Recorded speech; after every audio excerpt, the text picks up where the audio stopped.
bonjour. Vous êtes la cofondatrice du site monvigneron.com.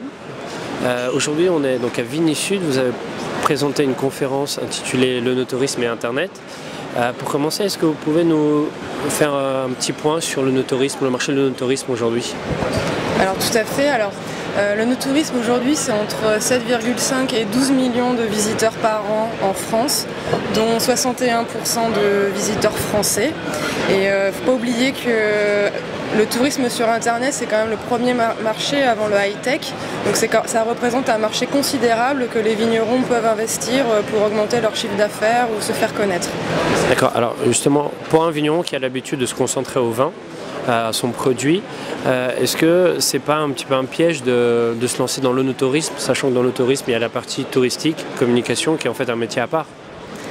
Alors oui et non, c'est vrai que ça peut effrayer certains vignerons, mais il faut savoir que de faire de l'œnotourisme, ça permet aussi d'optimiser ses ventes de vin, puisqu'il faut savoir que 54% des œnotouristes achètent au moment de la visite au vignoble, ils achètent du vin, ils consomment des événements, ou s'il y a une boutique, ils vont acheter peut-être du merchandising du vignoble.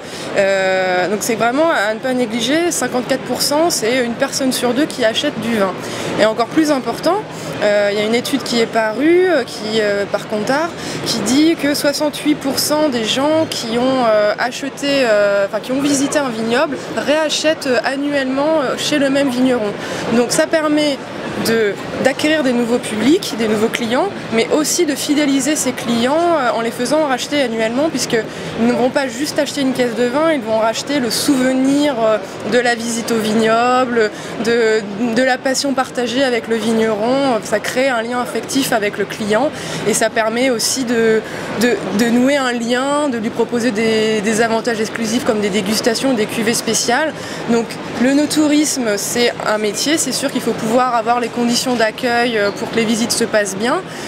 Il faut savoir plaire aussi aux gens. En fait, il faut savoir que parmi les œnotouristes, il n'y en a que 75%, je dis que, il n'y en a que 75% qui sont amateurs de vin, donc il faut occuper les 25% restants, qui vont être généralement peut-être les femmes ou les enfants qui vont accompagner les familles lors des visites. Donc il faut aussi prévoir les activités pour les occuper et pour plaire un peu à toute la famille ou juste aux personnes qui n'aiment pas forcément le vin mais qui préfèrent une visite dans les vignobles.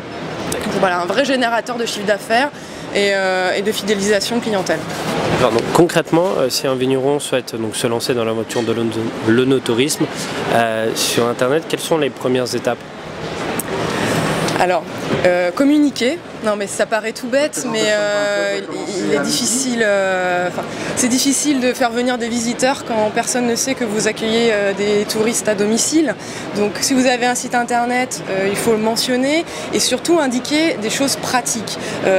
Vos coordonnées, une carte Google Maps, vos coordonnées GPS, les horaires d'ouverture aux visites, si vous accueillez les groupes, les handicapés, les enfants, voilà, quelles sont les conditions d'accueil.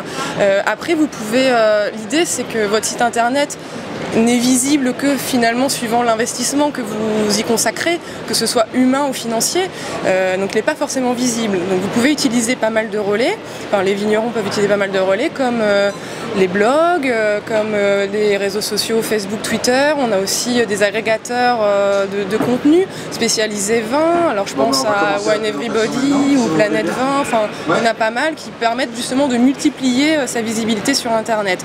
Et bien entendu, hors web, pas oublier le travail avec les offices de tourisme, très important. Et dernier point, donc sur Mon Vigneron, comment vous mettez en avant justement cette partie œnotouristique?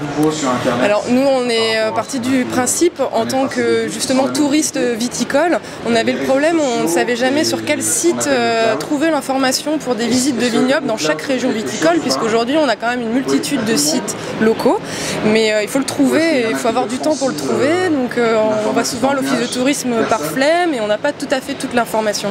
Donc on a voulu créer un site national de référence qui référence les domaines avec leurs vins, mais aussi toutes ces informations touristiques, les événements qu'ils organisent au vignoble ou auxquels ils participent, s'ils font table d'hôtes, s'ils organisent des nuitées au vignoble, voilà, vraiment l'ensemble des informations sur un seul et même support pour à la fois faciliter la communication d'un point de vue des vignobles et faciliter la prise d'informations par les internautes.